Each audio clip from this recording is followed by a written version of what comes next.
I have recently been privileged to receive contact from the great man himself, Dr. Dewi Evans, who has responded to me on the LinkedIn platform. Now, this is all public. I could show you the link and you can see this posted in the comments section of something that he wrote on his personal profile. So I'm not making anything private public. If I had done this, then I would have sought permission first. I don't need to seek permission for this because it's public information and publicly available anyway. So we've had a kind of brief correspondence, I'd say really an almost entirely pointless correspondence, but I thought that people might be interested in seeing this. It wouldn't surprise me if it continues for some time, but we'll see what happens. So I wrote to Dr. Evans via LinkedIn. I commented on something that he'd essentially written on the platform because I've sent him direct messages previously and he ignored them all. So I thought this would be my last opportunity to have some sort of direct contact with him before I instruct my publisher to write to him. So I wrote, I thought quite courteously, "Dear Dr. Evans, hope you are well.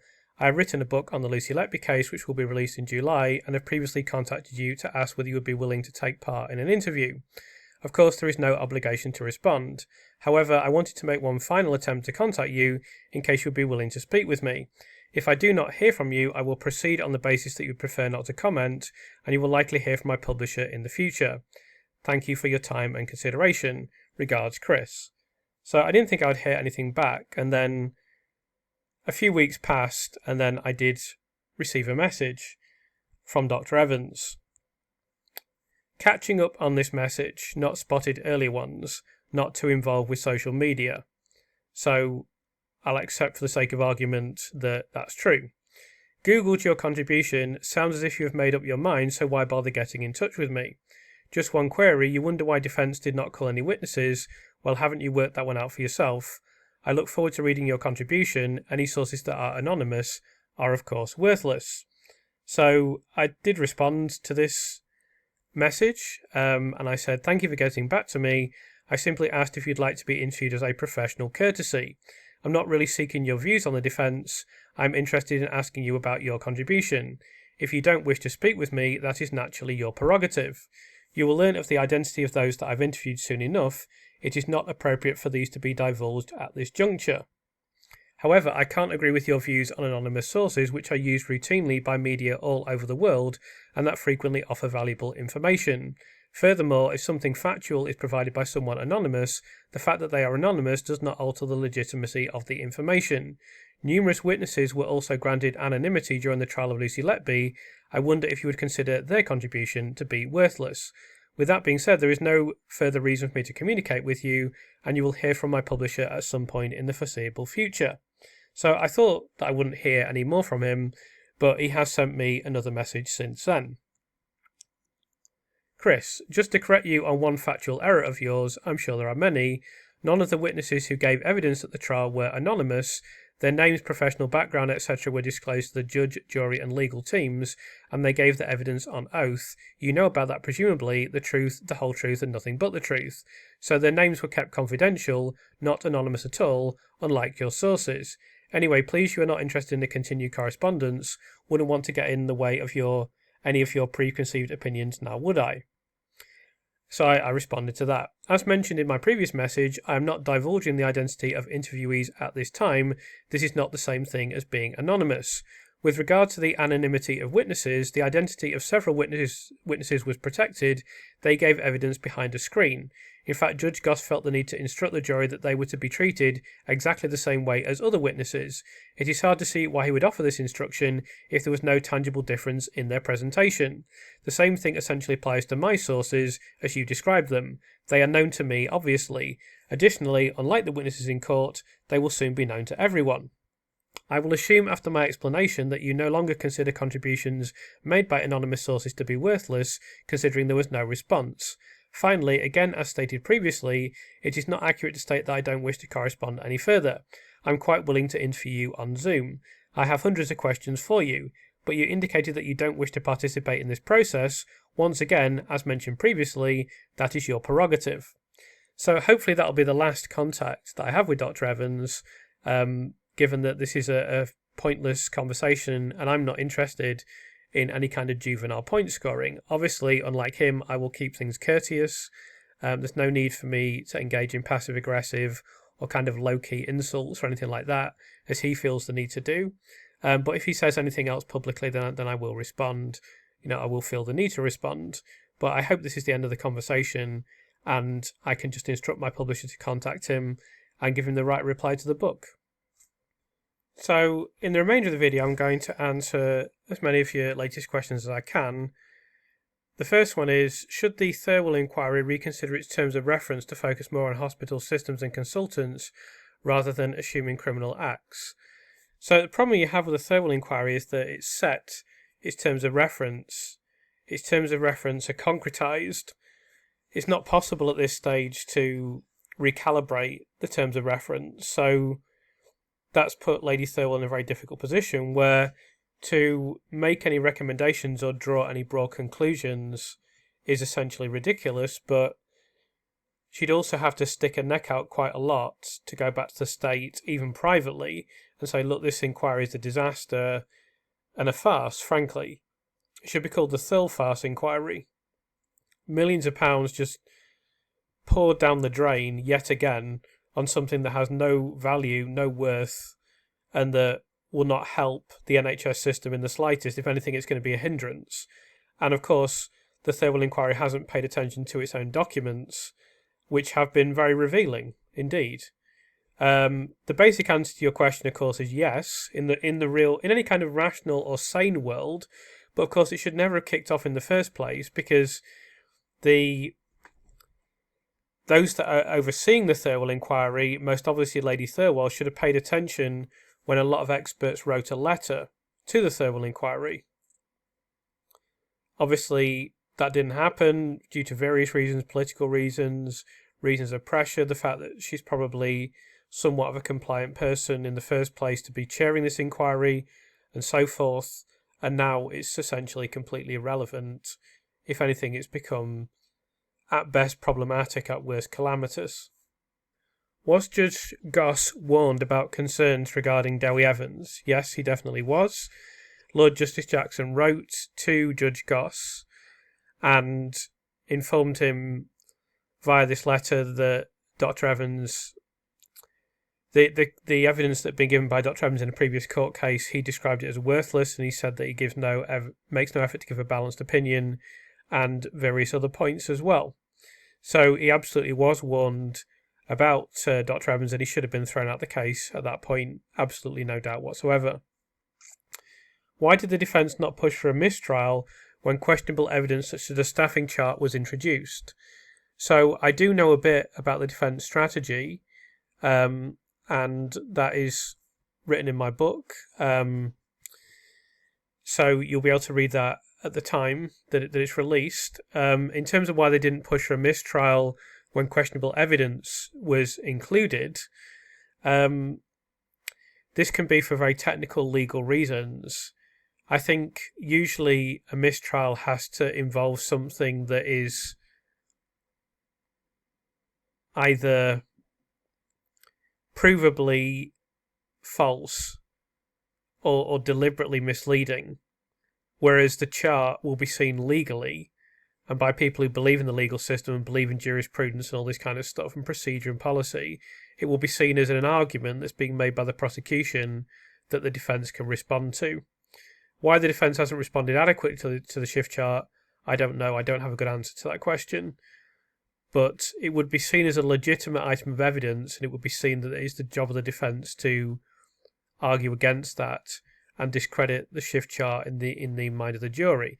Obviously, I don't consider that to be an acceptable or credible system in many ways, but that's the system we have, and as such, I think that it's not possible on that basis to push for mistrial. Mistrials usually happen because there's an error of policy or procedure, or a major error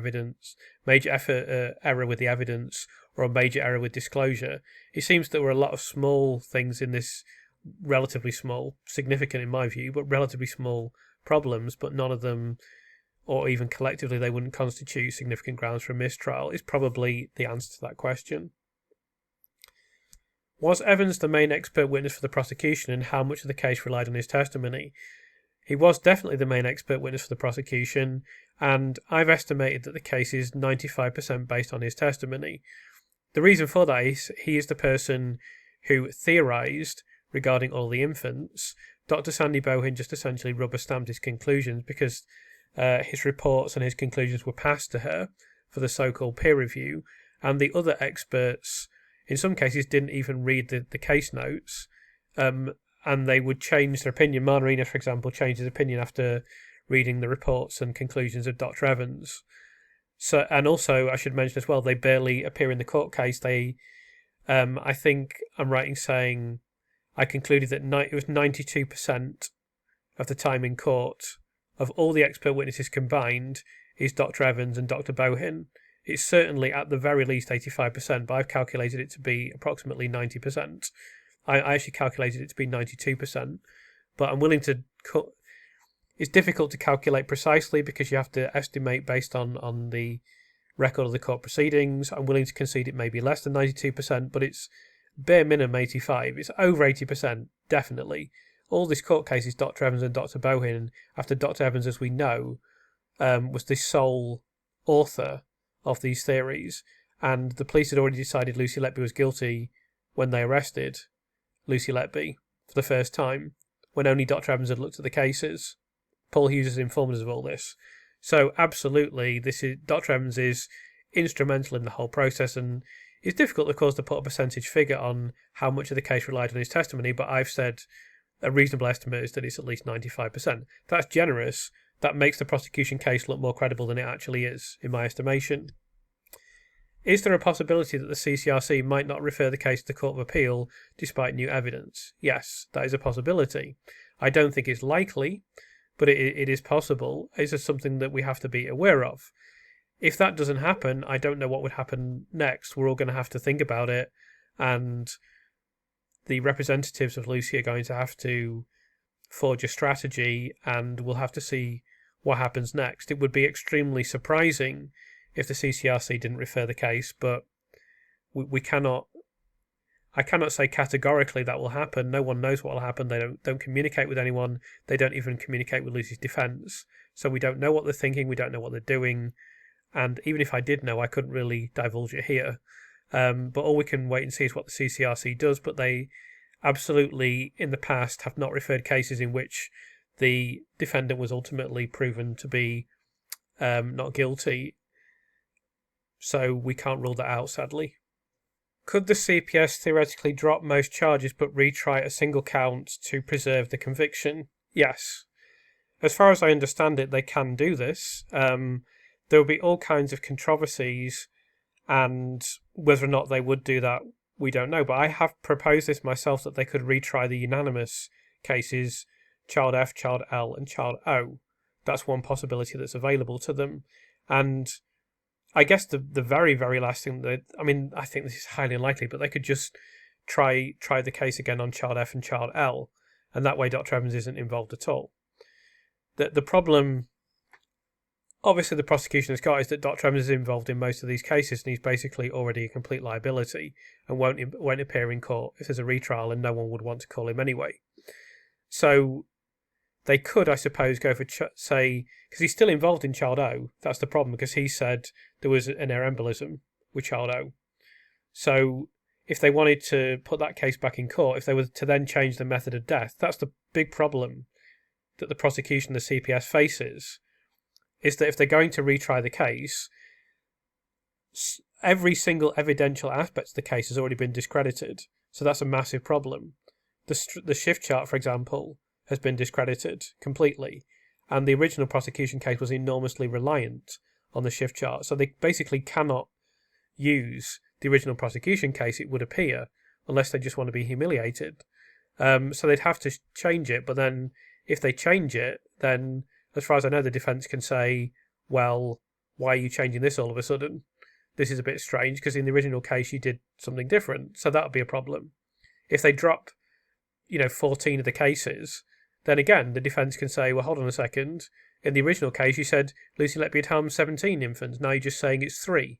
Why have you dropped all the other cases? Then another problem they've got is, let's say they just went for the insulin cases I've just suggested and dropped all the other cases. That means they've dropped all the murders. So now Lucy Letby's being tried for attempted murder, and they've dropped all the cases in which she supposedly murdered an infant. So the CPS has massive problems if this case is sent for a retrial, and that's why many people believe there could never be a retrial. And I am very receptive to that argument, but I also see that it would be enormously embarrassing for the prosecution if they couldn't retry the case. But this is all theoretical and hypothetical. We'll just have to wait and see what transpires in the months and years to come. Were colleagues discouraged from testifying because they might contradict claims about the alleged rash? Maybe there's an element of truth in that. I think if I was to make a definitive statement on that, it would be speculative. I don't know why colleagues were discouraged from testifying. I think the primary reason they were discouraged is that the hospital just wants to avoid controversy. The hospital, as we discussed numerous times, institutionally is enormously powerful. It's the biggest non-corporate or non-banking entity in Chester by miles. There's only 3. If you look at the price and the cost, let alone the value of a hospital, the cost of building one, and what you could surmise to be a reasonable value of the hospital commercially on that basis if the healthcare system was entirely private in this country, then it outranks any football club in any city other than Manchester, Liverpool and London. It's only Chelsea, Arsenal, Manchester City, Manchester United and Liverpool that could compete with a hospital in terms of its commercial significance. In any other town or any other city, even Birmingham in the country, a hospital, a big NHS hospital, is the most powerful commercial entity. So they have a lot of power. They know they have a lot of power. And therefore they can, a mere nurse threatened, I've used the word threatened, warned, let's say warned, that's a fairer way of putting it. I don't want to imply that they were threatened because I know the hospital would object to that, but they were certainly warned that it could have negative impacts for their careers if they were to give evidence in court. And I think the simple reason for that is that, as I say, the hospital wants to avoid any controversy. So the last thing they want is a nurse going into court and contradicting all the paediatricians or saying things about the hospital that might be negative, etc., etc. I don't think it's really necessarily related to the rash. I think it's more related to political issues. How is Lucy Letby coping in prison? Again, this question requires a degree of speculation, to say the least, because I've not had any contact with Lucy. I've not attempted to have any contact with Lucy. I've not had any contact with anyone that has seen Lucy since she's been in prison. I've not had any contact with her parents. And I've not attempted contact with anyone who would meet that description. So I don't know how Lucy Letby is coping in prison. I can only go on media reports which suggest that she, and also the letter as well in the Netflix documentary, all of these reports suggest that she's got a position working in the library and that she's adapting as anyone would in these circumstances. And the letter that she's written is positive. Her friend said she always tries to be positive about everything. So it seems that Lucy's coping as well as can be expected on the circumstances, but the reality is she must be struggling as well. There must be a significant psychological pain. You've heard Michael O'Brien speaking on this channel about what it was like for him and the psychological issues that he went through. So let's not paint too much of a rosy picture of the situation. This will be extremely difficult for Lucy. She has to live with the fact every day that she's confined while innocent. So I wouldn't necessarily say that it's going to be a picnic for her. I'm sure it's very difficult, but ultimately I can't answer this question with any real accuracy, but I think we can make reasonable assumptions based on what we know about the situation and what we've heard reported. If Lucy is eventually exonerated, what long-term support will she receive? Well, the prison service, of course, has to provide support. Now, I've read reports previously which indicate that the degree and quality of support that defendants receive when they're released into the big wide world is not necessarily great. Of course, there will be a certain pressure on the prison service to look after Lucy, because obviously the impact on her mental health is enormous. She's a very prominent prisoner. It will be an egregious, enormous miscarriage of justice, and so on. So there will definitely be support in place for her. And I think it's likely that she'll receive compensation. It's not inevitable, because the system tries to resist this, and under normal circumstances she wouldn't receive compensation, because you have to be very few. I think it's 8%, approximately 7-8% of exonerated prisoners receive compensation, any compensation. So in Lucy's case, she won't be proven completely innocent, because that's impossible, because how can you be proven completely innocent in relation to something that hasn't occurred in the first place? So usually that would obviate her from any prospect of compensation. However, there'll be enormous public and political pressure for her to receive compensation, so she probably will receive that. She'll also be advised on what her best course of action is. It's likely she's going to receive an assumed identity. We don't know this for sure. We don't know where she's going to live. We don't know if she'll be advised to live in another country. She probably will. We don't know if she'll go into witness protection. She probably will. She'll definitely receive psychological support. To what extent this will be provided by the prison service, to what extent it will be provided by the state, and to what extent she'll have to seek this privately, I don't know. She certainly should receive some ongoing state support, but again, that could change if she leaves the country. All of these things are complex. It's clear Lucy's going to have long-term issues, and is going to have long-term needs. I'm hopeful she can recover and find purpose and meaning and fulfillment in her life. And I'm hopeful she'll receive a good degree of support from those that are required to provide it. The other thing I'll say is I have no doubt she's going to receive enormous public support, and I don't think she's going to need to worry about money.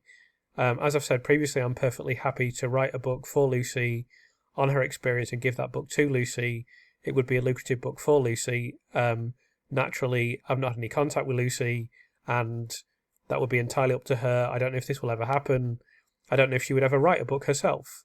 That is absolutely her prerogative, but I'm more than happy to do that for her if it's something she decides that she wants to do. I don't think she'll struggle for money. I think her struggles will be more psychological and emotional, and I just want her to be in a position where she can live safely, live as happily as is possible, make a psychological recovery, still be able to see her friends, still be able to see her parents, and so forth, and she will need support for that, but I'm sure that will be forthcoming, if not from the state, from a public who will be appalled by what's happened to her. Has the insulin evidence been reassessed in light of Shuley's findings? So I always find it a little bit difficult to talk about this, because there's stuff that I know about the insulin cases and the insulin reports that have been submitted to the CCRC that I can't discuss. And also the stuff in there that I don't know about. So that makes it doubly difficult to discuss. What I do know is that there's been a lot of extensive reports submitted, and you've heard what Dr. Philip Hammond said, or you may not have done, but he said in a recent copy of Private Eye that he'd seen insulin reports submitted, and they are way better, of an order of magnitude better quality compared to the original defence reports, which he described, I believe, as sparse. So the CCRC should reassess the insulin evidence on that basis. Of course, it doesn't help them. They have no one with any scientific qualifications. They basically don't understand these reports. It really is the job of the defence to demonstrate to the CCRC and the Court of Appeal, look, this has all gone horribly wrong. The evidence that appeared in court has no worth, no merit, and no value, and the case needs to be retried or quashed on that basis.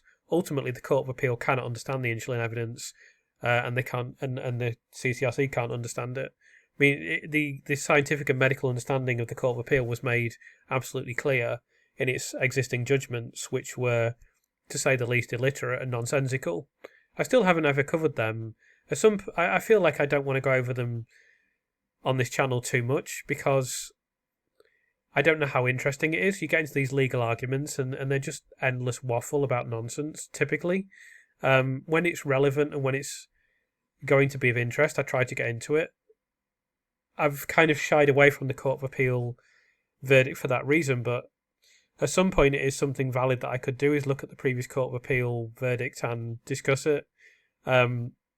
Certainly, they didn't discuss the science that was relevant to that appeal with any degree of authority or even competence. So that is a major problem for anyone seeking exoneration in this country when convicted on scientific evidence. The fact that the barristers don't understand it, the judge doesn't understand it, the Court of Appeal doesn't understand it, and basically the jury doesn't understand it either. So you're so reliant on expert evidence, and the forensic science regulator has at least been updated since Lucy's case, but that doesn't help Lucy, of course. Were anaesthetists involved in the deliveries ever interviewed during the investigation? So again, I cannot answer this question with complete confidence because, of course, I'm not privy to everything that the police did. I do know that some people were interviewed that it's not commonly known that they were interviewed, but obviously I don't know everyone that was interviewed. Excuse me. With that being said, I will say it's very unlikely, based on what we know about the police investigation, that they interviewed any anaesthetists. Certainly they didn't appear in court. There was no effort to look at the maternity. There was no effort to look at the obstetrics. It's very, very unlikely, based on what we know, that any anaesthetists were involved, but I don't want to claim that that's an absolute certainty because I don't know for sure. And that leads us on to the next question neatly. Why did Dewi Evans reportedly decline to review obstetric notes? So you can infer many conclusions from this. The only person that can answer that question is Dewi Evans.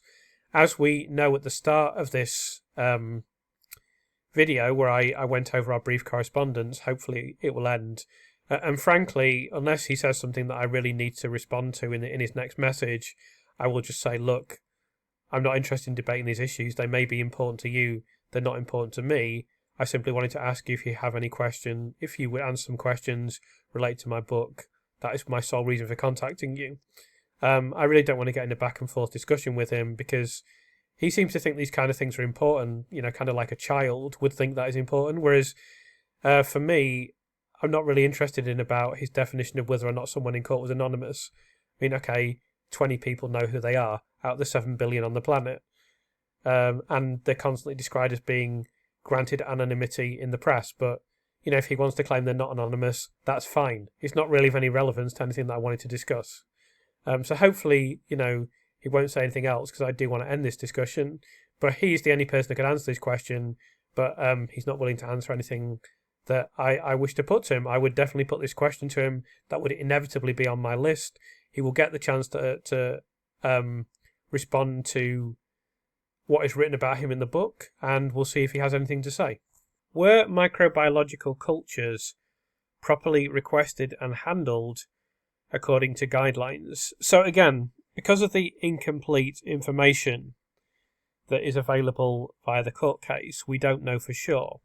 What I can say is that the kind of testing that should have been done does not appear to have been done based on what we know about the hospital and the fact that it just kind of drifts away and melts away during the court case. So questions are asked about testing and assertions are made about it was agreed that this testing should be done, and then it just disappears.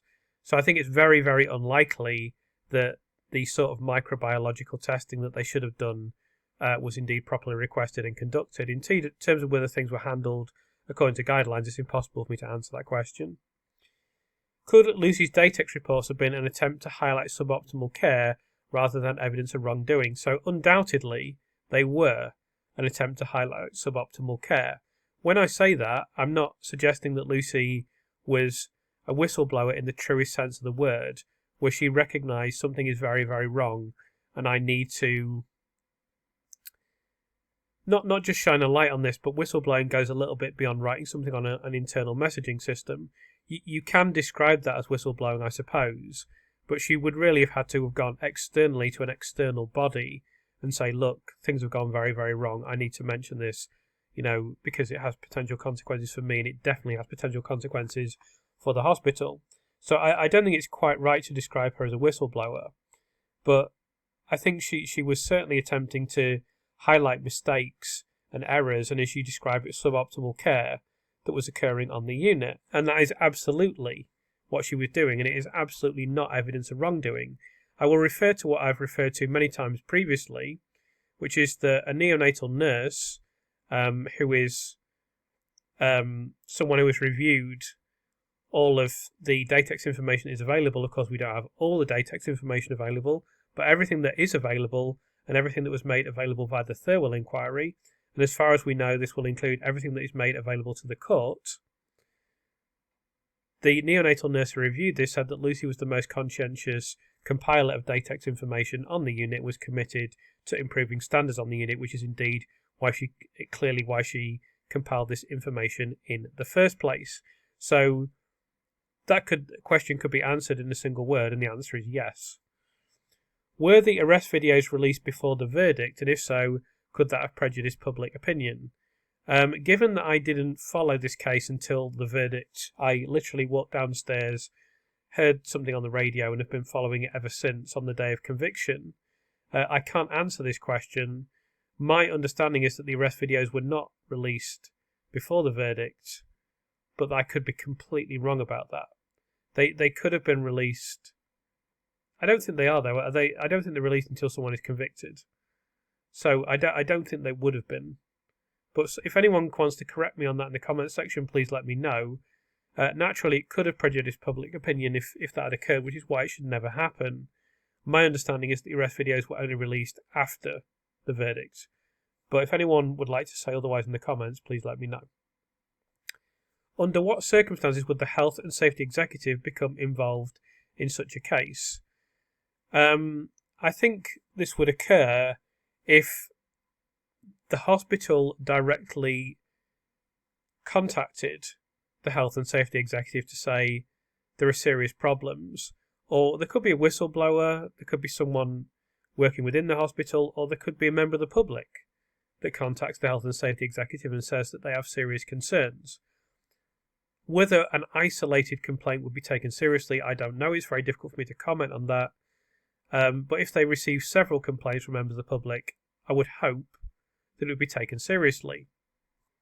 Oh, and the final thing I should say before I move on to the next question is that the police could have involved the health and safety executive in their investigation. In their wisdom, I think we can say quite safely they didn't do this. If Lucy was innocent, why did she not involve a Royal College of Nursing representative from the start? So she did, is the answer to the question. She involved her union representative, RCM representative, before there were serious criminal accusations or allegations made. Now, these were circulating on the unit at the time, and you can see this in the grievance process that Lucy was involved with. But she did involve her union rep. Her union rep is at the meetings that Lucy is present at.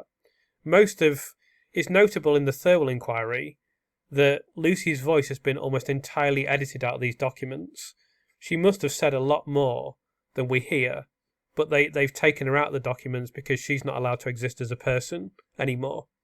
So in the grievance procedure, we hardly hear anything from Lucy, whereas she was obviously very heavily involved in it.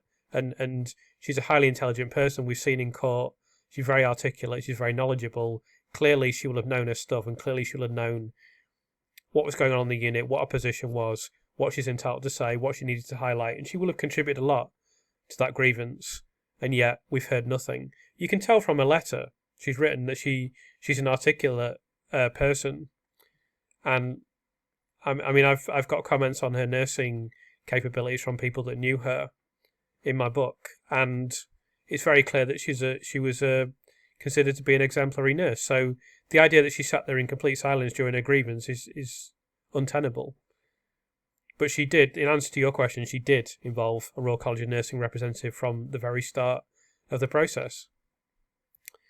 What training did the medical staff receive in intubating neonates? So again, I can't answer this question definitively.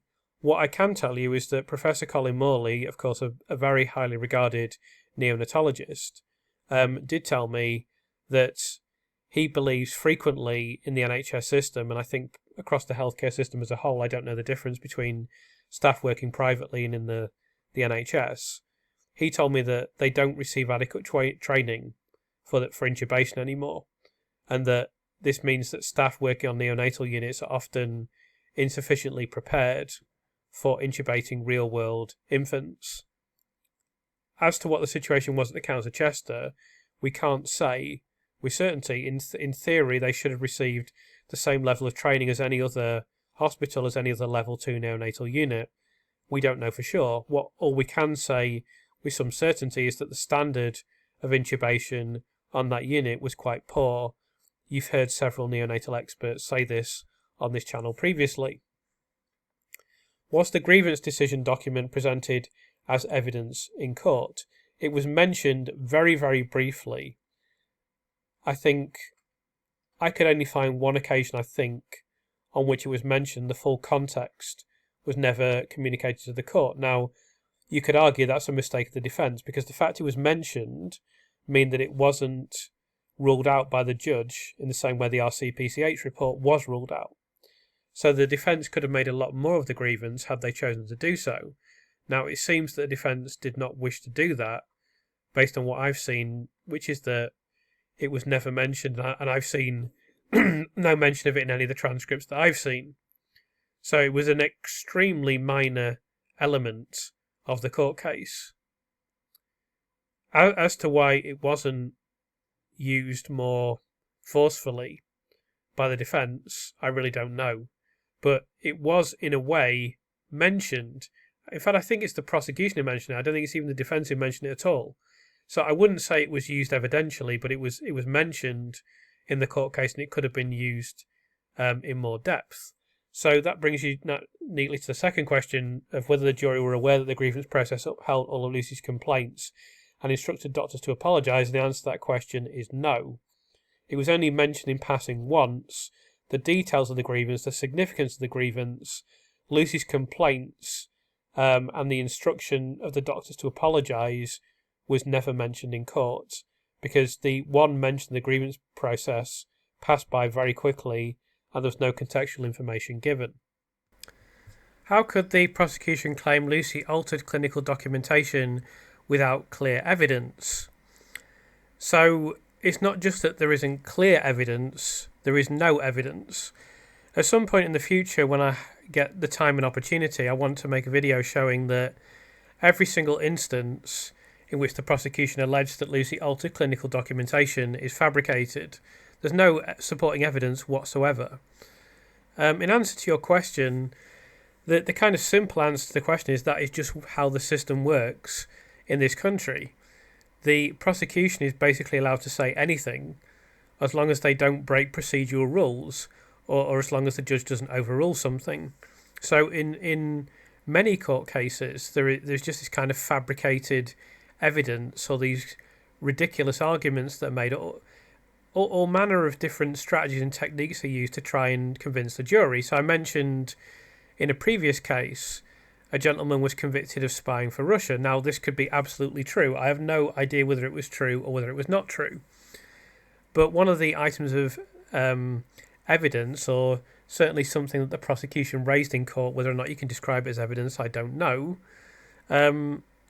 was the fact that the defendant rather, really liked James Bond films. Now, of course, this is of no relevance whatsoever to whether or not he was spying for Russia. Millions of people like James Bond films. That doesn't mean that they're engaged with Russia in a spying capacity, obviously. But that's just the kind of nonsense thing that they're allowed to bring up. Just like the pyjamas, just like the shredder. Similar type of thing. Just what the hell does this have to do with anything? Unless the judge steps in and says, look, this is meaningless and worthless, which they seem to very rarely do, then they're just allowed to do whatever they want. As long as they don't break disclosure rules, they don't break policy and procedure, they can bring up almost anything. And the argument is, or the theory is, or people that believe in the system will argue, it's then the defence's job to disclaim these things, so to disprove, to discredit, etc., etc. So, in the case of the James Bond DVDs or films, it's then the defence's job to say, look, loads of people like James Bond, what does this have to do with anything? I don't support that system. I don't support the way it operates. I think someone actually this week did raised some very serious problems with the inquisitorial system to me, a very intelligent and informed guy, and I accept those problems. I don't have all the answers. I don't know what the answers are. It seems to me as long as you've got human beings, any system is going to be fallible. That's the nature of human beings. Look at the often borderline dystopian world that we live in, all these social systems that have been created, these socioeconomic systems, and all the problems you have and all the things that get said and how all the nonsense that happens. Look at what the government minister stood up and said in Parliament the other day. That's just one of millions of stupid answers and debates and discussions and comments that have been made in the House of Commons over the years, and yet these people decide legislation that's very important. And I'm not here to criticise all MPs. They're all individuals, and I don't follow politics that closely. I don't have a particularly high opinion of the political process, but I'm not here to bash the minister. But obviously she must know that the answer she gave has very little merit, and yet, you know, she's still able to do that. She's not going to lose her job or anything, is she? There's not going to be any consequences whatsoever. So that's just the way the world is. All I can say is that 3 years ago I knew there were problems with the system, I knew there were issues, and now I realise how naive I was, because I know now the claim that you're guaranteed a fair trial in this country is a claim, like many in relation to the Lucy Letby case, that just has no merit whatsoever. Are modern juries demographically representative, or do professional and financial pressures discourage some people from serving? There are certainly logistical issues that would prevent people from being in a jury, and there can be professional pressures, and I don't know what would be deemed an acceptable financial pressure, but I suppose if you said, look, I'm going to lose my house if I participate in this trial, or I'm going to be homeless, that would be taken into consideration. I don't know how it works exactly, but it's fair to say that the answer to that question is yes. Now, what I will say is that even if you had a demographically representative jury, it doesn't necessarily mean that the decisions they came to will be better. You would think, and you would hope, that the higher degree of intellect you have, the better it is, and maybe a broad demographical representation would aid this process, but I don't have an enormous amount of faith in juries, if I'm completely honest. So the answer to your question is yes, but I think actually getting a reliable jury that you can really put your faith in would, I think, be very difficult. Can the European Court of Human Rights overturn or influence decisions made by English courts? So the answer to this question directly is no. It doesn't have the authority to do that. And obviously, since Brexit has happened, the European Court of Human Rights has less jurisdiction over Britain than it did previously. What the European Court of Human Rights can do is exert influence over the English court system by, it could declare that basic principles of human rights have been not adequately adhered to, for example. It can have influence in that way. So in terms of influencing decisions, potentially yes. It cannot overturn them. It doesn't have the right or jurisdiction to do that. How much influence it would actually have is debatable.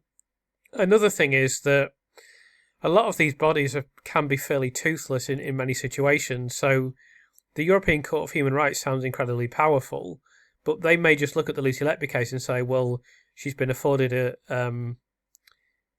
fair trial. She's been afforded a trial in a British court. British courts are high standard. It's a fair trial. They haven't broken any procedure, they haven't broken any policy. There's no disclosure errors as such, or not significant enough to make it a mistrial. It's none of our business. And that's what you'd find with like Amnesty International. They will intervene in nations where court processes are considered to be a kangaroo court, but in Britain that's not the case. Even though we can be very critical of the court process in this country, and therefore their chances of intervening in any meaningful way are reduced significantly. Why was Lucy Letby publicly identified and filmed during her arrest if suspects are normally protected by anonymity before conviction? So Peter Hitchens has hinted at the answer to this question. I don't know if I can say it explicitly. It's pretty obvious, really, but the police never identify anyone, but they did dig up her garden, and then the media were coincidentally there to see the see them dig up her garden, and then she was identified as a consequence of that. So I'll leave you to reflect on whether or not this could have happened by accident or not. How did Dewi Evans get the idea he was talking about a modern neonatal unit, or that these neonates had entirely consistent care with other level 2 units when consultants only visited twice a week? So because Dr. Dewi Evans specifically hand-waved looking at the RCPCH report in which this information was revealed and made no other effort to examine anything in relation to that neonatal unit, he may not have known. In fact, it's very likely that he didn't know. He probably knows now, although he may not even know now, but he definitely made no effort to learn this at the time, so we can say with some confidence that he didn't know that the consultants only visited twice a week. He made no effort to examine the standard of care, the standard of the unit, any problems on the unit. We know this from leaked police documents. This is undeniable. Add all the problems listed by the 2 reports on the unit and you appear to have a dysfunctional unit. Any mention of him visiting the unit, again, there's absolutely no chance he would have visited the unit. He said himself that he didn't even speak to doctors, local doctors who worked on the unit, etc. I mean, he really made no effort to understand the background and context of this neonatal unit, let alone went to the lengths that you're speaking of. Even the police didn't, as far as we know, didn't visit the neonatal unit. There's no evidence of that. The first time they do it is to film it when they've already decided there's going to be a court case, or they've decided they're going to send the charges to the CPS. That's the first time they actually visited, was just to film the neonatal unit. So there's no prospect of Dr. Evans bothering to do something like that. Absolutely not. Dr. Michael Hull, a neonatologist, was the primary medical expert on Lucy Letby's defence team, but was not called to give evidence at her trial. Why was Lucy denied this witness at her trial? So there is more discussion of this in my book, where some information that's not in the public domain yet is revealed. Obviously, I can't discuss that at this point in time. It's still got to go past lawyers. I don't know is the answer to the question. No one knows. The only person that knows is Ben Myers. He may not have revealed it to anyone yet. He may never reveal it to anyone. So we'd have to speculate in order to answer this question. Obviously, it was a strategic decision, I think it's fair to say. We can't possibly know what the strategy was, why it was enacted. I will say that I think it was a mistake, and I think Lucy should have benefited from defence experts at her trial.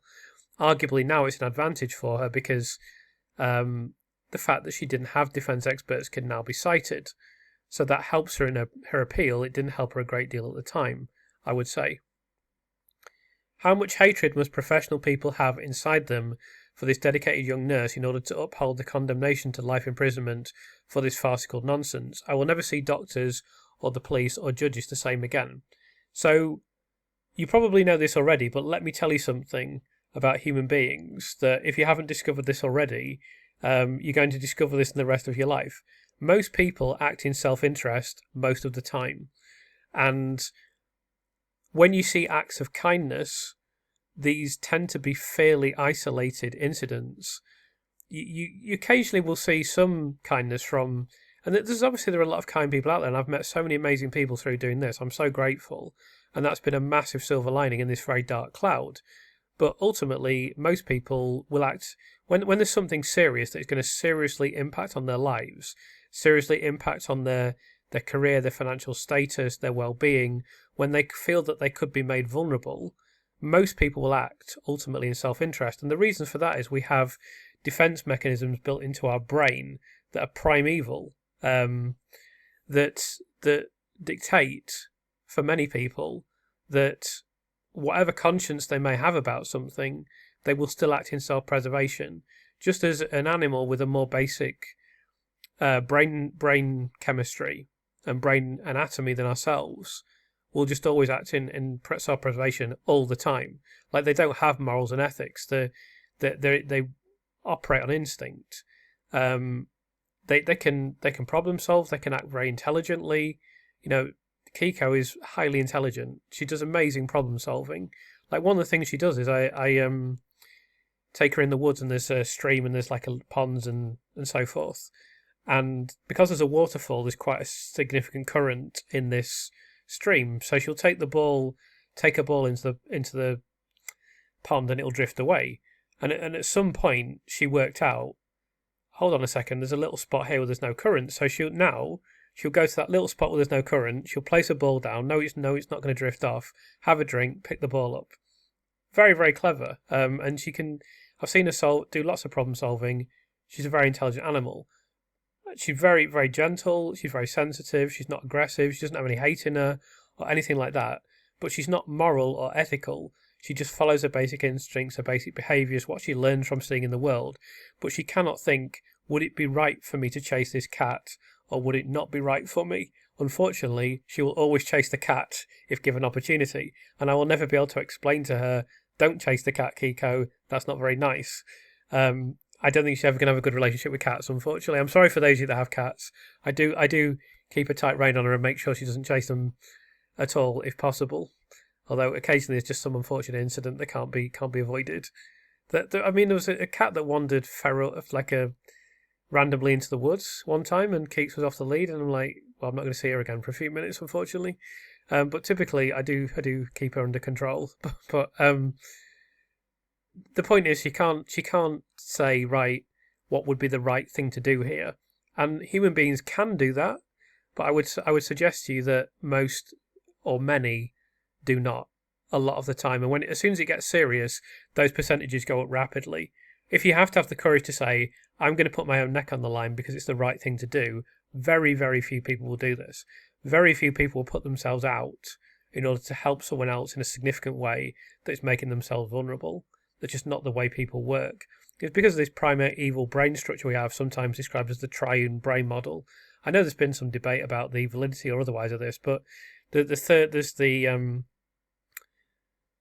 I think it's the neocortical, the limbus, and the R complex. And the R complex connected to the brainstem. It's the most, the oldest and primeval aspects of the brain. It just deals with survival, and it's just all about self-preservation. And these three areas of the brain kind of interact and result in our various decision making.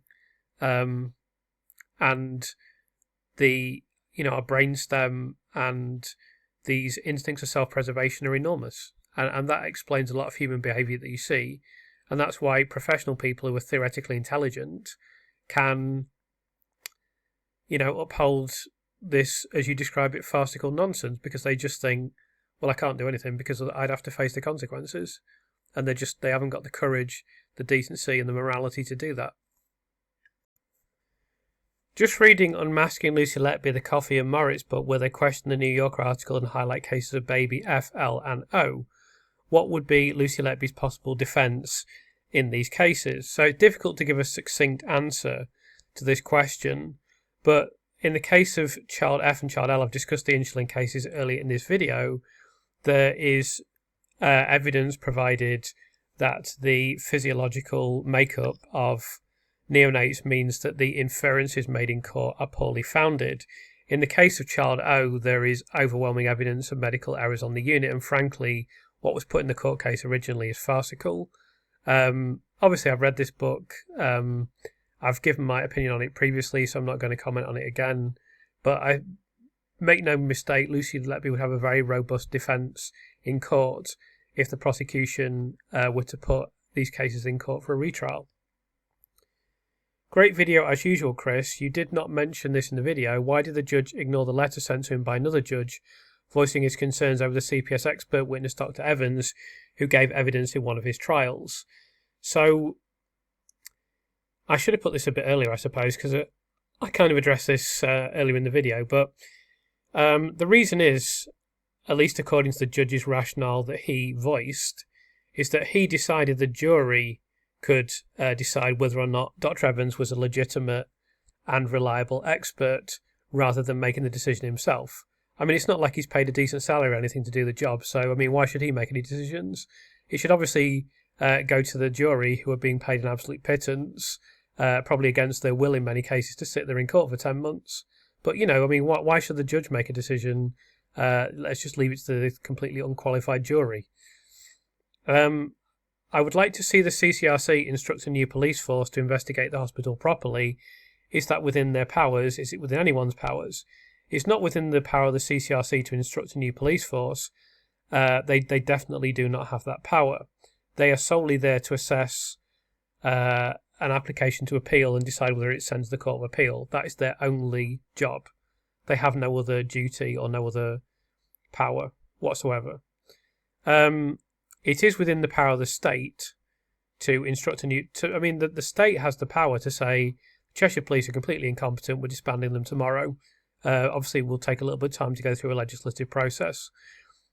They have the power to do that, absolutely. So the state could instruct a new police force to investigate the hospital properly. They could instruct a new police force to investigate Cheshire Police. Of course, they'll be resistant to doing that because it would require them to actually do something, just as if the judge had to make a decision rather than the jury, he would have had to actually do something. This is another thing I've just been explaining about human nature. People are very resistant to having to actually do anything, having to actually make a decision, to having to actually put their neck on the block, stick their head out in any way. They would much rather just kick the can down the road. A great example of this is like the increasing national debt that exists in Britain, exists in the United States and other countries. Has enormous socioeconomic influence and impact, and just it's the issue that no one wishes to address because it's too big. It's the elephant in the room that no one wants to acknowledge. So we just keep borrowing and saying, "Oh, inflation's this." This has gone up by so many percent. This GDP's gone to this. This has gone to that. Or we're in a period of growth now. Oh, now we're in a recession. What's going to happen now? And the elephant in the room is never addressed because it's too big, and no one knows what to do about it. So rather than say, you know what, we're in serious financial difficulty for numerous reasons, but part of the reason is because we've got an enormous national debt, and we're not even servicing it, let alone paying it off or reducing it in any meaningful way. So that's part of the reason why money keeps declining in value. It's not the only reason, but it's one of the reasons.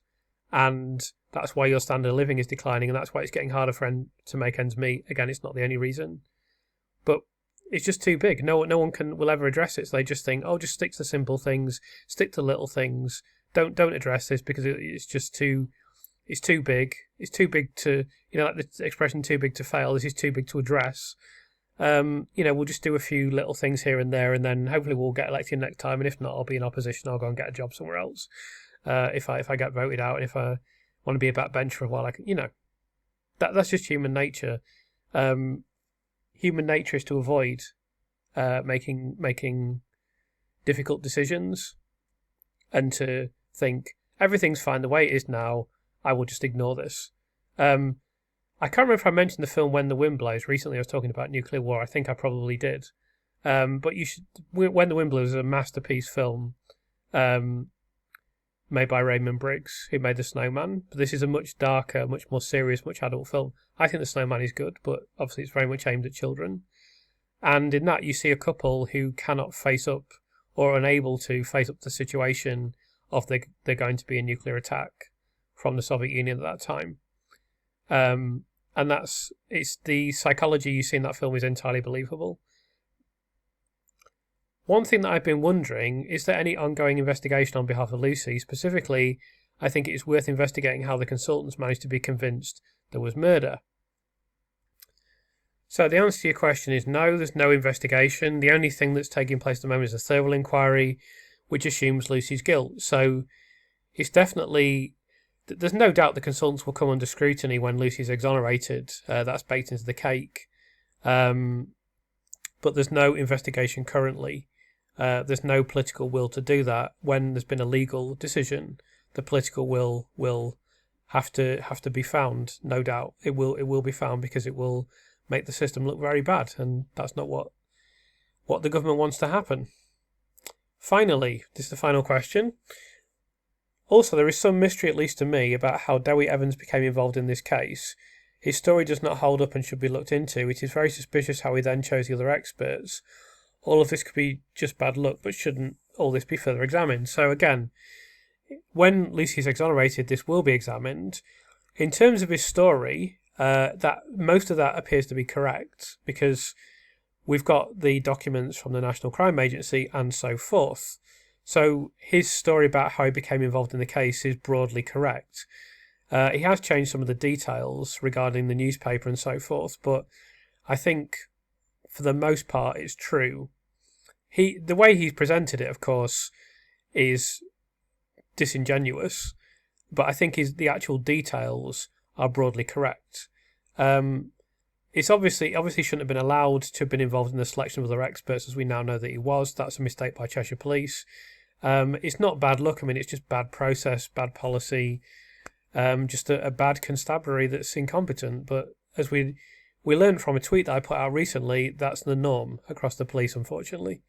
This should be further examined. It will be further examined when Lucy is exonerated. I'm not optimistic the police will ever face any meaningful consequences, because look at the Hillsborough inquiry. That doesn't really give you a lot of faith, does it, that this will be any different? With that being said, I've answered all your questions and I've actually caught up now. I haven't had as much time to go through the comment sections to locate new questions, but I'll try to do that more over the next month. I'm sure you're aware I'm very busy doing various things, still working on my book. I do campaigning stuff. I'm in constant contact with people. I get an enormous amount of correspondence and notifications. I just try and manage everything as best as I can. But there will be a part 13 where we answer more questions on the Lucy Letby case in the near future, and I'll keep you updated on Dr. Evans if he continues to correspond with me. But I think I'm going to pretty much nip it in the bud in my next email, because I'm really not interested in having any further discussion about whether or not the witnesses in court were anonymous and whether or not people I've interviewed are anonymous, etc., etc. I could do, but it's just not important to me, and I really don't wish to interact with this gentleman any more than I need to, unless he wants to discuss the Lucy Letby case, and he's indicated that he won't. So I'll probably nip it in the bud. But if there's any further developments, then I will let you know. With that being said, thank you very much for watching this video. Please do leave any comments you have, and I'll speak to you all again soon.